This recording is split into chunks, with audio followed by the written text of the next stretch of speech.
Have you ever wondered what makes Añejo Tequila so special?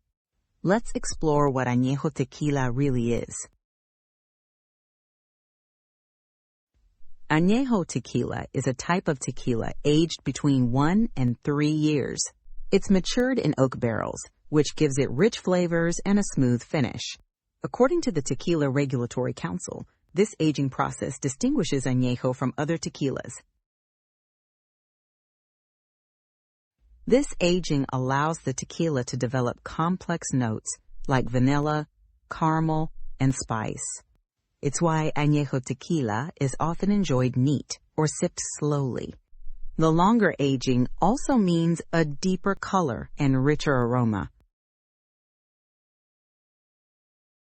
In comparison, Blanco tequila is unaged and has a sharper, more vibrant taste. Reposado Tequila is aged between 2 months and 1 year, making Añejo the more mature option. These differences highlight the unique qualities of Añejo Tequila. So next time you see Añejo Tequila, remember it's all about time and craftsmanship.